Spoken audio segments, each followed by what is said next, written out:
Hello guys, it's me again.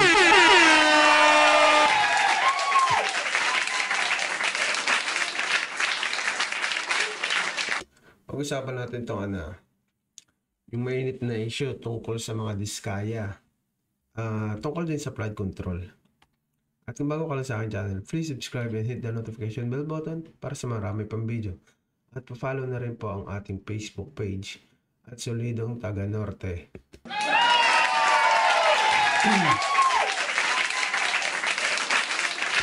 Tara, at umpisa natin pag-usapan ng mainit-init na issue patungkol sa mga diskaya. At tignan na natin kung gaano ba kayaman itong pamilyang ito. Tara, at umpisa na natin. At kay Christine Babaw's channel. Gano'ng karaming kotse meron kayo? Parang dito sa baba, parang personal use lang namin, nasa 30 plus na yata siya. Wow ha, paldo Dami Sorry. Puro SUV pa. 40. Mga 40 plus. Ano-ano klase mga sasakyan to? Usually gusto namin yung mga SUVs para kasi apat yung mga anak namin. Isang sakayan lang kami lahat, parang nasa isang sasakyan.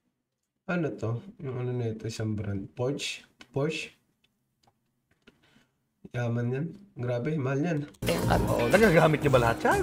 Yun, hindi na nga. Hindi na nga, kasi dami. Paldo! May GMC pa. American car. Muscle car. Pinapagamit namin sa mga bata as panghatid sa Yung school. hatid sa school yung mga bata. Or kaya yung iba kasi, yung anak ko, yung dalawang anak ko kaya na mag-drive. So minsan ginagamit. Biruin niya, mga kaloyalisa, saan nila kinuha yung mga ganyang kamamahal na sasakyan? Kung ini-import nila galing ibang bansa, dinadala sa Pilipinas, mahal nun. Diba, biruin mo, milyon na yun. Saan kumukuha ang mga diskaya ng ganyang kalalaki? 30 plus pa yan. Diba?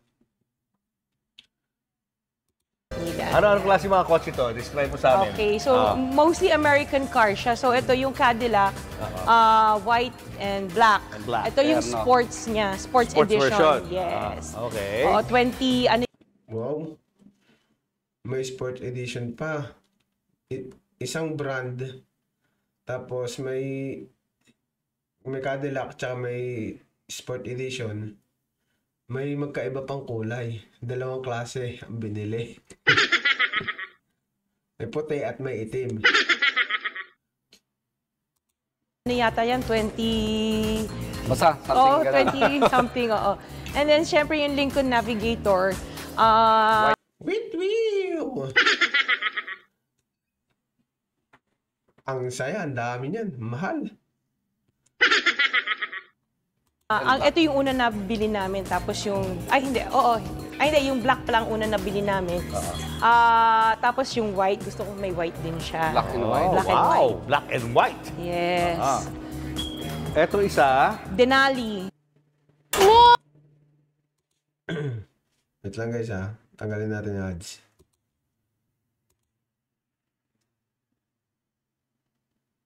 Mom! I'm soaking! Early? What are you doing in there? Whoa, whoa! Come on, hop. GMC Denali. So, black and white version din siya. Pero ito, diesel to. Wow. Ito gas. So, ito si black. Wow! May diesel ka na, may gas ka pa. Grabe. Pang mga pang mga high-end cars talagang meron sila.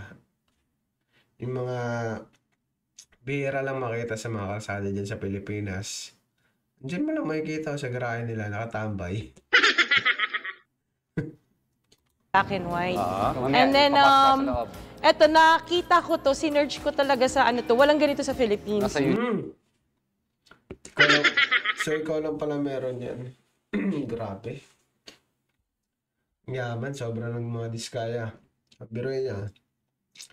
ito nga, tanong lagi natin eh. Saan nila kinukuha yung mga yaman nilang ganyan? Ang balita ko, ito ay pinanganak sa England. Si Sarah Diskaya.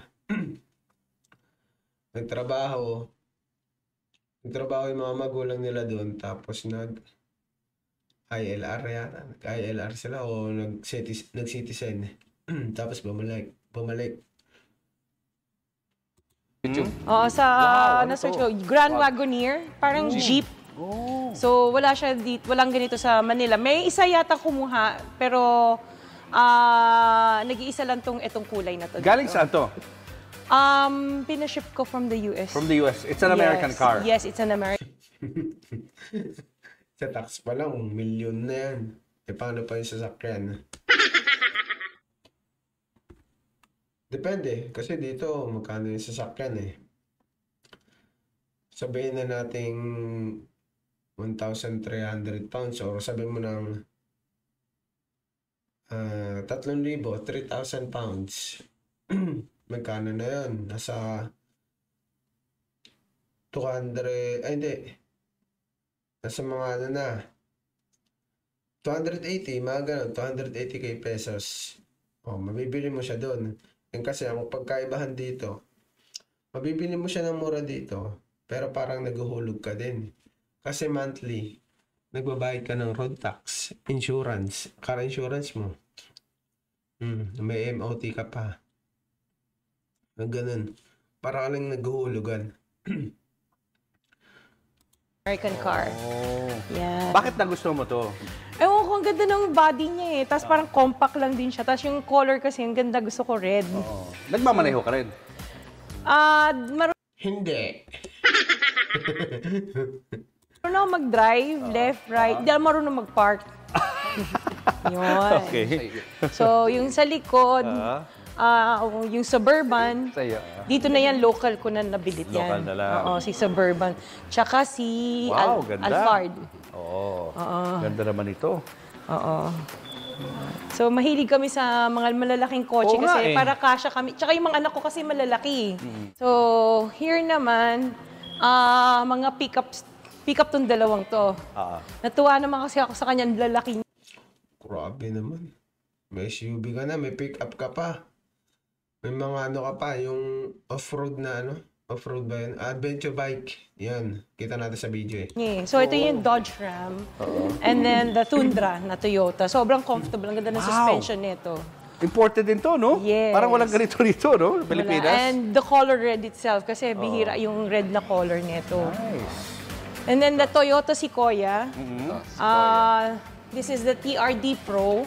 So, more sports, tapos ito yung capstone, yung high-end niya. High-end version.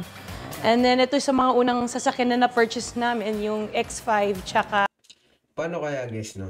Kung mapatunayan talaga na sangkot sila sa mga anomalya ng flood control, ano kaya mangyayari sa mga are-arean ng mga diskaya? Ito ba ay mapupunta, aangkin ng gobyerno o ano? Wala lang, parang ganun. Parang wala lang, bahala yan. Makukulong lang ito siguro mag-asawa, yung may-ari.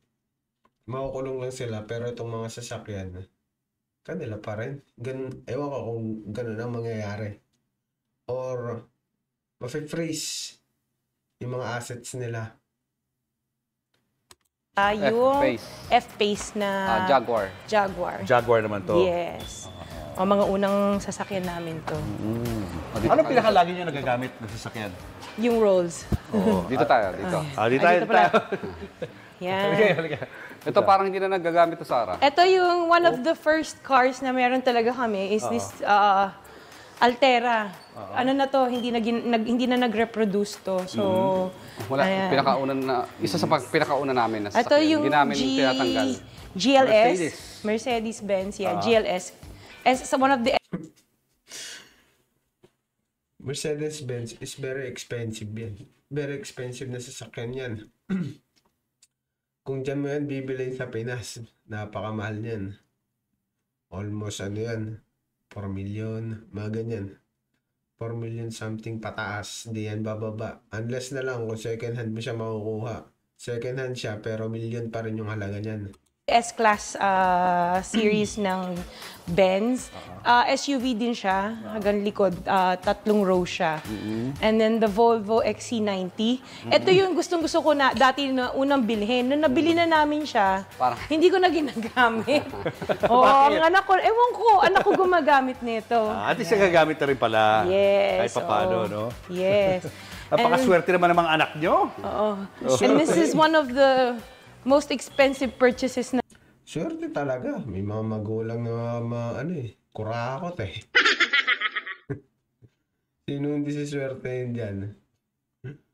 Pero sa paningin ng ibang tao, pinapakain sa mga anak, galing sa nakaw. Pero ng taong bayan yan. Mahiya kayo. Kakapal na mga apog nyo. na kotse noon nabili namin. This is the autobiography Range Rover. Range Rover. Oo. So, pinakamahal to noon nung wala pa yung mga nandun sa harap. Mga anong taon yan? 2020? 2020. Yes. Ito bago na. Range Rover, yung mga ganyang mga ganyang unit na version na mga sasakyan. Hanggang ngayon, ginagamit yan dito sa UK. Meron na siyang mga latest na version. Magaganda siya. Hindi tulad ng 2020 na style na ganito. Pero pag meron ka ganito sa Pilipinas, astig ka talaga.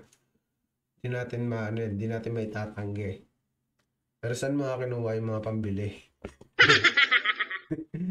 The Evoque. Oo, gusto ko sana maliit lang. Tsaka yung kulay niya kasi gusto ko red. And then, Defender. Nakita ko to sa Dubai. No? Nakita ko sa magazine. Tapos sabi ko, gusto ko ng ganito.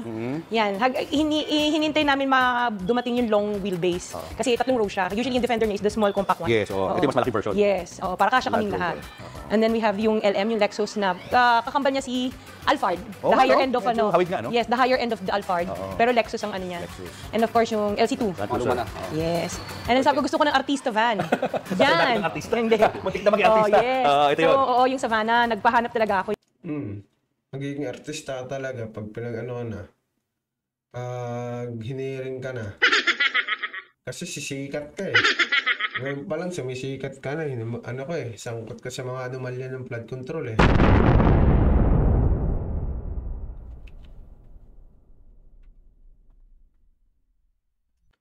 Diba ang St. Gerard ay naka-blacklist.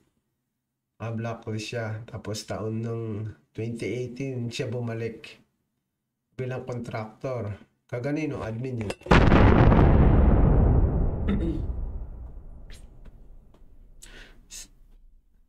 Sino ang presidente nung time na yun?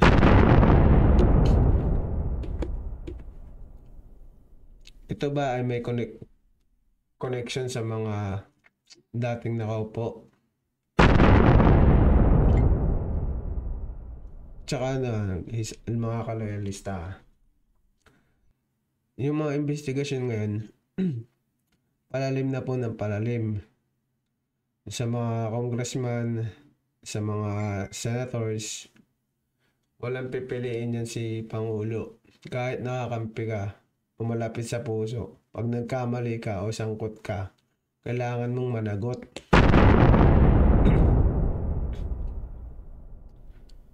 Unang presidente pa lang yan na nagbuking ng mga anomalya sa mga proyekto ng gobyerno. Mga past administration. Sino ang gumawa ng ganyang hakbang para i-booking lahat yung mga anomalya sa nangyayari sa mga proyekto ng gobyerno? Sino?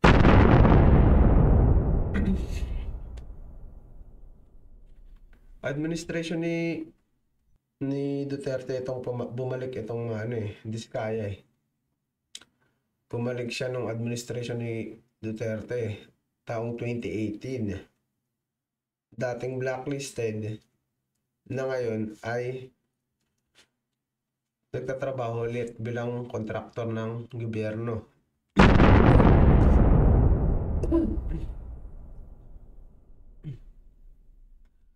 Tuloy na rin. O yung, yung artista van, kung tawagin. So, GMC siya. Yan one of the latest purchases niyan eh.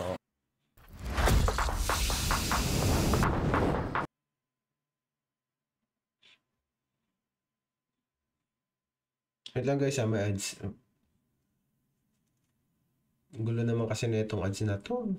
Ano ba yan, sis? Pala tinatago to, no?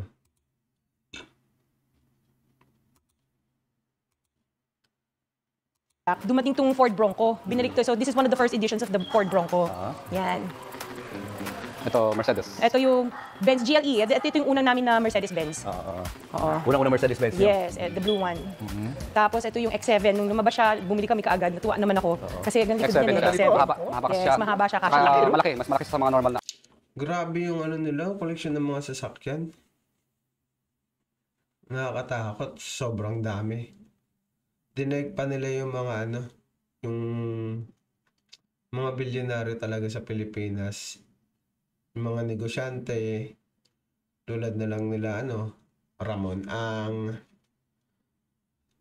mga C family. Yan, may-ari ng mga SM. Dinaig pa nila. Na Mercedes-Benz. Tapos we have yung Sprinter, isang artista van din siya. Talagang showbiz na showbiz. Artista man na naman. Ito naman for long drive, yung malalayo. Sobrang komportable niya. Tsaka yung loob kasi niyan, parang captain's chair yung mga nasa loob. Hindi ba siya malakas sa gas yung mga sasakyan niyo? Hindi naman.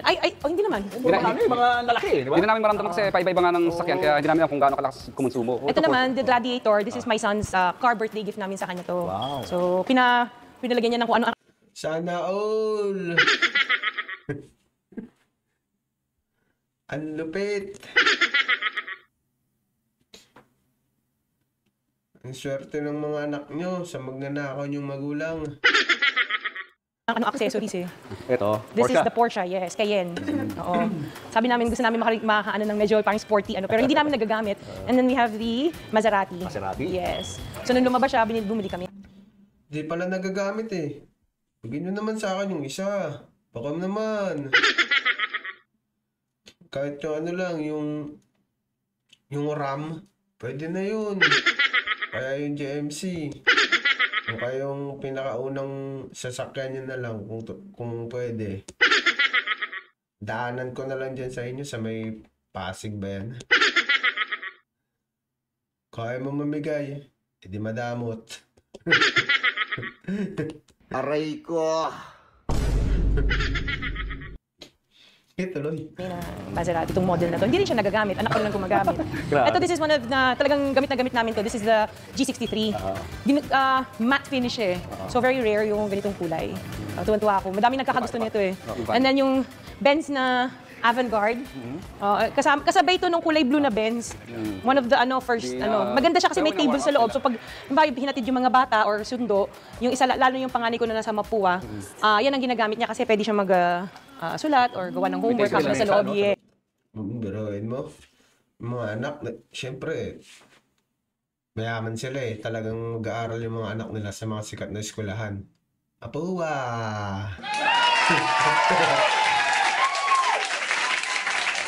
Sana all! Kurakot! Madamot! Pahingin na isang kotse nyo! Yes. Oo. Itong dalawang moon buggy, dadali namin sa farm namin to sa Batangas pag nagawa na. And Uy, may farm pa nga! Pahingi nga ni! then we have the Bentley. Wow. Yes. Look at this. Ito yung Ganda. Bentley. Ito ang binili ko to kasi kaya nagustuhan ko to. May wine glass din sa loob.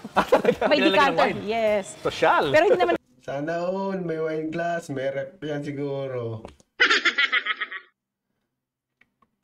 Grabe yung solid! Solid yung yaman nyo.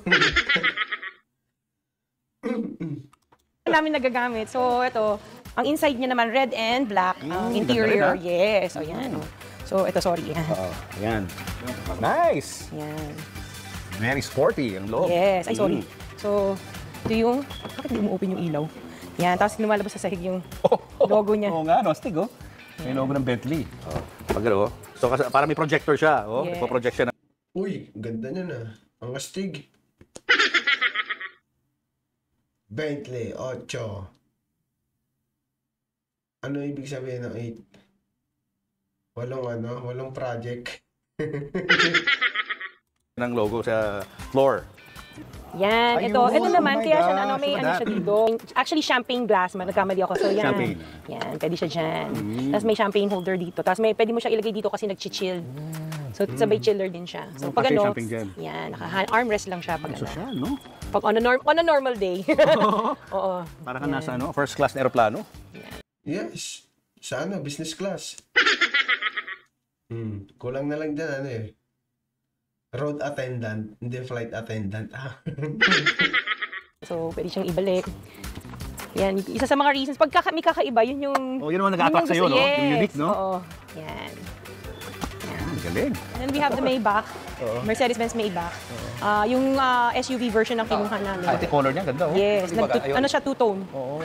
So, ito, maganda din to. And then, of course, yung latest... Your favorite? Yes, our favorite is the Rolls. Rolls Royce. Yes, the Yan. Rolls Royce. This is the full... Paldman! Ang yaman-yaman!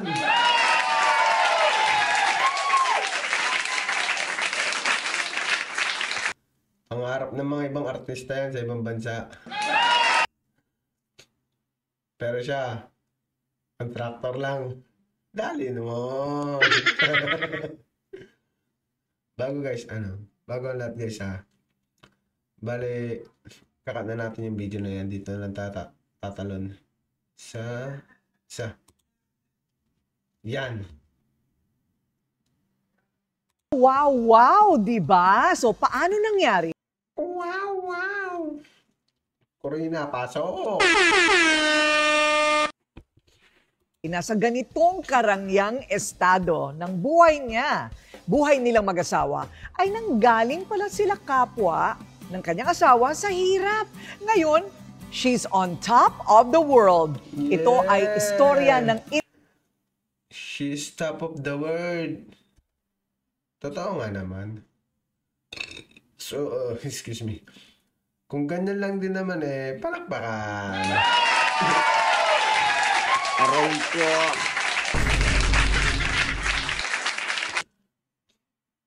inspirasyon para sa ating lahat. Inspirasyon? Ayoko. Kayo na lang. Ayoko nakaw, oy. Ayaw nga ni. Ang formula ng asenso at tagumpay, Sara Diskaya is in the house! Grabe naman yung house mo. Ibang klase. Talagang ako'y napanganga. Nung napasok ako dito, meron palang ganitong espasyo sa Pasig. Nakita niyo naman, bahagi ng kanyang opisina, bahagi ng kanyang bahay. Grabe yung bahay niyo. Napaka ano talaga. Yung mamahalin. Tago natin itong ano. Yan.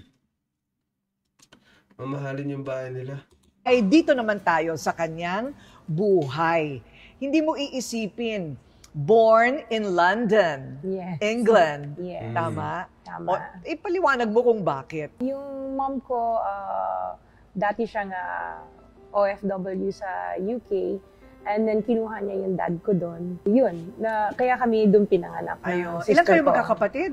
Nung time na yun, 2 kami. So, Okay. nung umuwi na kami sa Philippines, naging 3 na kami. Ayun. Tapos, ang trabaho ni nanay at ni tatay, hindi karangyaan, di ba? Hindi po. Oo. My mom was, nung dumating siya doon, chambermaid siya sa hotel. So, naglilinis siya ng mga rooms. And then yung dad ko, isang waiter. Sa wow. hotel din. Yes. Ang galing. Doon din sa hotel na yon. Magkahiwalay sila ng hotel. Pero doon parehong parang hotel and restaurant ang kanilang Yes. pinag-aralan siguro at doon. Totoo ha? Nakakatuwa, chambermaid sa hotel. Yung Yes. tatay. Pwede naman kasi yun. Malaki kasi ang sahod dito sa UK. Kunyari ngayon, makuha mo ang asawa mo, o sabihin na natin yung asawa mo, dalawa na kayo nagtatrabaho dito. Magbabayad lang kayo ng bahay. Bahay, grocery lang yung ano nyo, yung paggagastosan ninyo. Except na lang kung may marami kayong kinakautangan dito. Pero, yung totoo, ano yan, malaki pa rin talaga yung matitira sa inyo. Kasi yung sahod yung dalawa, yung magagamit lang, yung sa isang tao. Pero hindi pa mauubos yun. Totally nun, bali nasa 78,000 per week ang combination ng ano nyo, ng sahod nyo, dalawa. Labas na lahat dun. Natanggal na lahat yung ano na yun, na mga kaltas. Tanggal na. Malinis na yun. Tayo mo naman, waiter. Yes. Okay, wala po sila sa Buckingham Palace. Okay, nagkataon lang, OFW. Sa London ba mismo? Sa parang suburbs of London. So parang malapit kami sa Heathrow Airport. Ayun. Tapos, kumusta naman ang pagiging, pinanganak ka doon? Paano naman ang kabataan sa London? Kasi parang assuming na because I was born in the UK, maganda ang buhay namin. So, ang parents ko, since waiter ang dad ko and mami ko chambermaid sa hotel, so kami, we lived in a council flat, which is pabahay ng gobyerno. Libre yung pag-aaral namin kasi we studied in public schools. Maganda din, ano? Yes. Ang provision sa ibang bansa kasi ganun din. Well, dito din naman sa atin, public school ay libre. Yes. Totoo yun. Libre din ng public school sa Pilipinas. Pero meron ka parang minsan binabayaran. Ewan ko lang kung meron pa yung miscellaneous fee. Tapos yung project nyo. Yan. Yeah. Pero yung pabahay, iba yun. Meron din. Totoo yun. Yung pabahay na libre ang gobyerno dito. Meron. Yes, pabahay ng gobyerno. Sister ko kasi ganun din na nangyari. Nagtira siya sa UK and then pumunta siya doon pregnant. Pinabahay din siya ng government. Wala siyang work so binigyan din siya ng... Tsaka bibigyan ka na ng allowance na weekly allowance yata. Hindi ko lang sure Hindi naman na babae. Ay! decorating allowance. So, Wow. yung mga ganun na May provisions. may mga ganong provision ng gobyerno Yes. ng London. Yes, Wow. meron. Maganda ang provision ng gobyerno, pero maliban doon, rumaraket pa rin yung nanay at tatay mo. Yes, kasi chambermaid siya. Pero pag may spare time siya, nag-DDH siya sa mga bahay. So, naglilinis din siya ng mga bahay. Oy, sayang din yung kita. Yes, oo. At So, yung tatay mo naman, waiter lang talaga siya Full para time. may time siya na kami naman ang alagaan. So, ayun. parang hati sila. Wow. Yun guys, totoo naman yung sinabi ni Sarah Diskaya dito. Pero dito, ayun yung mga lifestyle nila eh. Dito tayo. For your chance to win hundreds of prizes.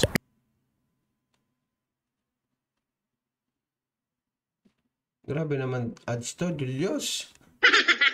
Dami-dami naman na ito. Ay mo binubura eh.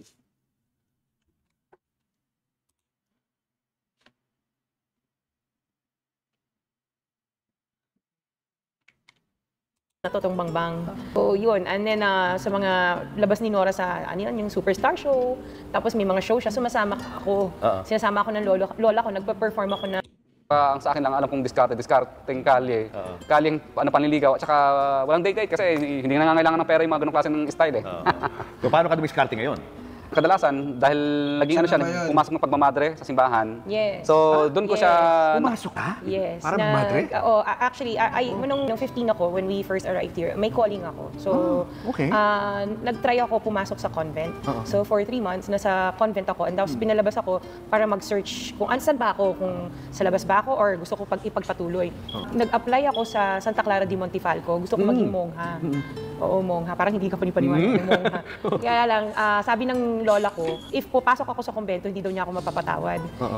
Kailangan kasi isa sa vows na titake mo, detachment from family. So, yun ang hindi ko... Kaso kasalanan na yung ginagawa niya eh. Kasalanan na nga kayo eh. kaya ko lahat, hindi ko pa kayang i-detach yung sarili ko sa family. Hindi ko pinagpatuloy. Ikaw ba, Kuya Curly, nag-isip ka rin na magpare? Kasi di ba, scholar ka ng mga pare eh. Dati, nag-isip talaga ako na maging pare. Oo. Kasi nakikita ko yung mga pare, napaka-simple nila, parang wala silang problema. Pero ang parang ko noon, para mag-isip ng pagiging pare, para takasan ng kahirapan. Kasi sabi ko, kapag naging pare ako, wala nang problema. Wala akong asawa, wala akong anak. Ang gagawin ko na lang, tutulong na lang ako ng tutulong sa nanay ko at sa mga kapatid ko. Para yung kinikita ko bilang pagiging pare o ano pa mga klaseng mga donasyon, ibibigay ko na lang doon sa mga kapatid ko na talaga naghihirap. So yun ang talagang tunay na plan ko. Kundi, parang masama ang layunin ko eh. Kundi takasan ng kahirapan, hindi para for the purpose of serving. Pero nakikita ko na hindi ko akalain na biglang magbabago ang lahat. Siguro sinabi ni Lord, hindi ka para dyan. Kasi mukhang hindi mo deserve na maging pare. Ang dapat sa'yo, maging padre. Padre de pamilya. Oo. Kasi ang iniisip mo ay kung paano mo tulungan yung mga kapatid mo, magulang mo, na talagang hirap sa buhay. So, siguro talagang sinadya ni Lord na pagtagpuin ng landas namin dalawa. Oo. Siya, dapat naging madre. Ikaw, inisip mo maging pare. Parang may, kahit pa paano may connection doon eh. Di ba? Nakikita tayo eh. Ngayon, yung binabanggit mo kaninang date. Yung first date. Sus, pautot na lang yan. Aray ko. Kumusta naman? Ang first date namin, doon lang sa kantin ng PCC yun eh. Kasi wala naman kasi talaga akong masyadong pera eh. Tsaka ang date namin, minsan yung mga jolly-jolly lang sa tabi-tabi. Hindi ka ba nailang? Dahil syempre, parang gusto mo maging madre before, di ba? Ngayon, dinidate ka lang ito. Di ba? Ano yun? Di ba mahirap? Hindi naman. Different kasi, syempre, growing up in another country din, where everyone is, ikaw girlfriend na kita, ganun ka agad. Okay. So here, yung papanik ng ligaw sa bahay, may dulang bulaklak, may chocolates pang kasama. Dati ang pinipitas ko lang na bulaklak na binibigay sa kanya. Alam mo yung mga bulaklak na nagtutusok doon sa simbahan? Kasi di ba sa paanan ng Nazareno at saka ni Mama Mary, ang dami nagtutusok ng mga bulaklak doon, mga flowers ang kaganda. Tuwing hapon, ang gagawin ko, pipiliin ko doon yung hindi palanta na bulaklak. Ipunin ko yun. Hindi nagalit sa'yo si Mama Mary. Siguro, hindi naman po siya magagalit kasi may maganda akong intention. Noong una, wala akong perang pambili ng bulaklak. At saka ibibigay ko naman sa taong mahal ko, siguro matutuwa na rin po si Lord nung ginawa ko na yon. At saka kaysa naman mabulok, pipitasin din yun, tatapon. So ako, hanggat pa nabubulok, pinitas ko na. Kinuha ko. Nakalibre ako dahil una, yung nagtusok na, sigurado ako, gumastos ng pambili ng bulaklak para itusok doon. Tapos ako naman kinuha ko para ibigay sa kanya. Actually, everyday, no? Everyday. Pero kadalasan, nagpapakita ako sa kanya pag tapos ko na lahat ng trabaho ko. Yes. Kasi kadalasan, umaga-umaga pa lang sa simbahan noon, sinasara ko ng mga simbahan. Kasi takot ako makita ako ng mga taga-PCC, mga classmate ko sa college. Kasi ang simbahan ng Immaculate Conception at saka Pasig Catholic College, tumbling lang ang pagitan. Lakad na po, magkadikit po eh. So ang gagawin ko, sasarado ko lahat ng pintuan. Kasi makikita ako ng mga kaklase ko sa PCC na naglilinis ng simbahan.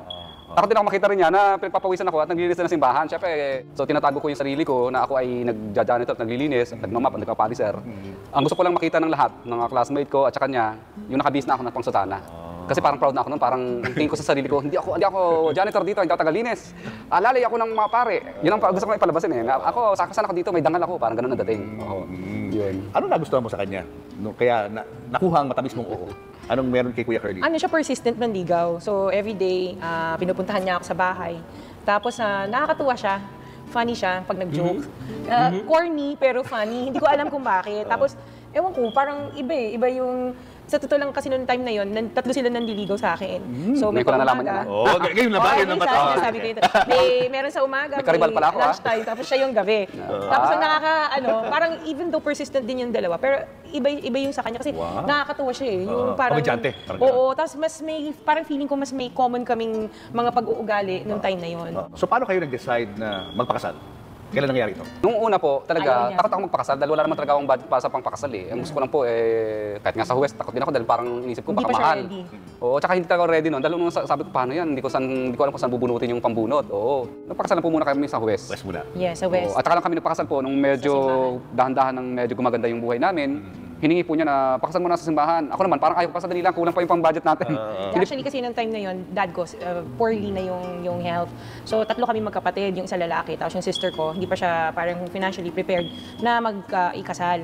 So, nung time na yon, kasi 2003 kami kinasal sa West, 2016 kami kinasal sa simbahan. So, ang laki ng period namin bago kami kinasal sa church. Yung mga anak namin, sila na yung ring bearer, yung kasi... Hanapin natin guys yung umamin sila na paano nagsimula yung pagyaman nila. Alam kung saan. Hindi siya, hindi siya, kasi ang hirap yan yun. Oo, I can just imagine, paano yan? Ilan taon na gumawa nito? Ilan sila na carver? Hindi ko lang malaman, basta ang sabi sa akin, ang nag-curve daw niyan ay inabot ng mahigit 1 taon. Lang? 1 year. 1 year? Umabot ng there's a glass and a half in everyone. What's happened since we last saw you 10 years ago? Times are different, are they? I feel like I'm gonna die. That's a bit dramatic. Which is the door? Which is the door? It's the one that's got the handle on. Thank you, have a good day.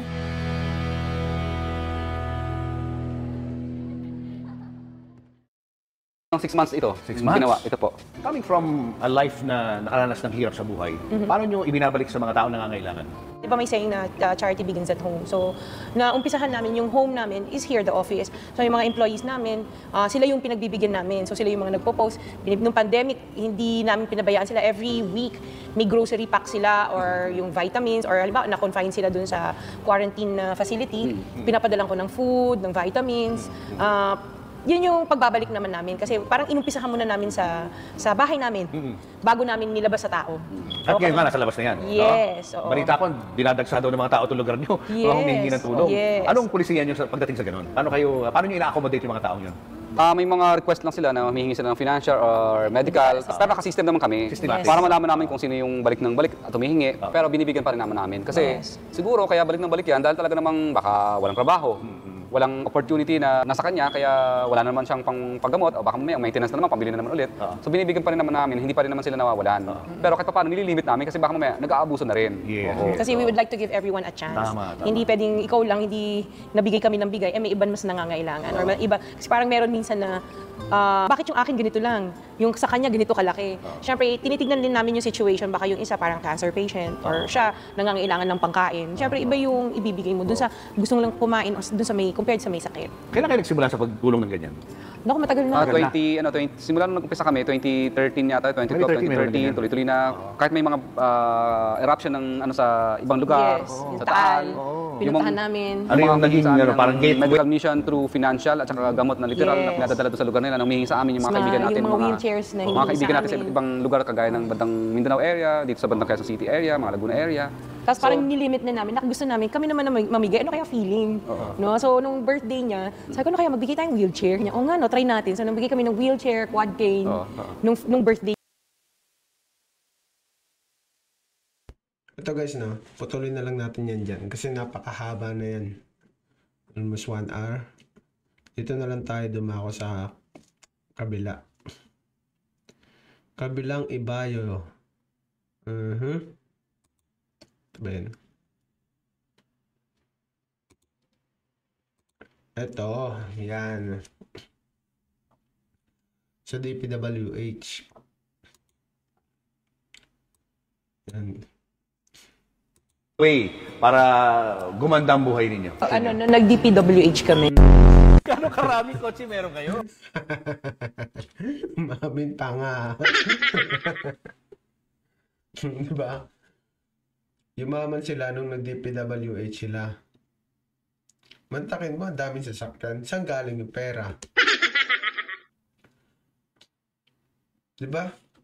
O, alam nyo na kung saan napupunta yung mga tax nyo. Tapos kaganin nyo yung sisisi. Pangulo. Wag.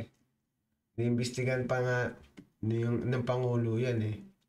Antayin nyo, lumalalim pang investigasyon. May kinakatok na. Makakatok na sa mga pintuan ng mga 51 billion sa Davao. Alam nyo na yun. Alam nyo na kung sino tinutukoy ko.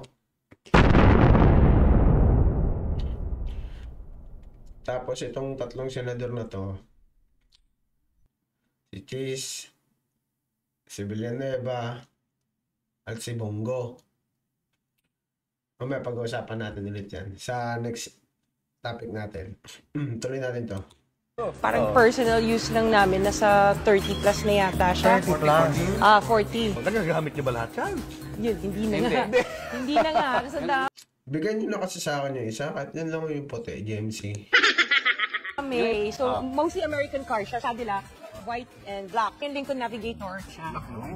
Black and white? Yes. GMC Denali. So, black and white version din siya. Walang ganito sa Philippines. Sa YouTube? Nasa Grand Wagoneer. Pinaship ko from the US. From the US? Natutuwa ako sa payong. Ano yung naging parang gateway para gumanda ang buhay ninyo? Nag-DPWH kami.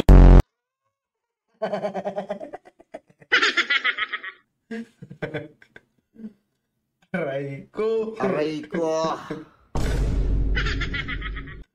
Grabe, Mantakin niya. Sumaman sila ng nag-DPWH. Ang sarap pala maging contractor. Dapat pala nag-engineer ako dati. Kaya mo na siguro ako ngayon, hindi na ako nagtatrabaho dito sa UK. Siyam pala na kumpanya ng mga diskayang nakasungkit umano ng bilyones na kontrata para sa flood control project. Sa pagsusuri ng Ops. 2022 pa lang yan to 2025. Bababa pa yan. Mapupuntahan siguro ng 2016 to 2022. Ganon siguro mangyayari. Matagal na kasing to kalakaran. Matagal ng kalakaran corruption sa flood control. Hindi naman pwedeng corruption sa PhilHealth. Masisilip ka agad yan. Dito, sa flood control, hindi. Depende na lang kasi kung gaano katapang ng semento Hindi na rin makikita kung may bakal ba o wala. Diba? Sabi mo na, contractor ka. Siyempre, kailangan may kickback ka, diba? Sige, tatlong truck ng buhangin. Katumbas nun. 2 sakong semento. Ang tabang nun! Gumawa rin ako niyan dati na refcraft. Nag-construction boy din ako. Sa Pangasinan kami. Ang ginagawa namin dyan, kinakamada namin yung mga bato. Lalaking bato nun. Pag sa ilog naman, ayun, kayod kalabaw. Kailangan namin sisirin yung ilog para makamada lang na maayos yung mga bato. Mabiruin mo kung gaano kahirap maging construction boy dyan. Ang Billionaire News Channel, aabot sa halos 31.6 billion pesos o mahigit 6% ang flood control projects na posibleng hawak ng pamilyang Diskaya sa buong bansa. Ano yung sana all? Naging parang gateway para gumanda ang buhay ninyo? Nag-DPWH kami. Aldo!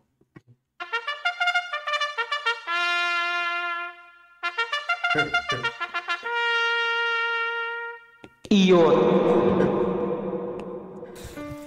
Anong kailangan kong gawin upang malaman mo ikaw ang... Umamin na rin naman na sila. Wala na dapat pag-usapan dyan. Sa kanilang bibig na rin ang lumabas. Sa kanilang bibig na rin yung lumabas yung mga salitang nag-umpisahan lahat ng nag-DPWH sila. So ano pa na-expect natin? Diba? Yung yaman nilang yan, makukuha lang ba nila yan sa trabaho nilang, sabihin na natin na contractor sila. May mga connection to sa loob. Hindi natin masasabi ang pwede nating maging basehan yung mga ganyan. Kasi sa loob ng mga sa loob ng gobyerno, maraming kalokohan yan. Hindi ba? So paano guys, hanggang dito na lang at maraming salamat at sana huwag nyo kakalimutan mag-subscribe and hit the notification bell button at follow na rin po ang ating Facebook page at Solidong Tanga Norte. At hanggang dito na lang, maraming salamat and goodbye!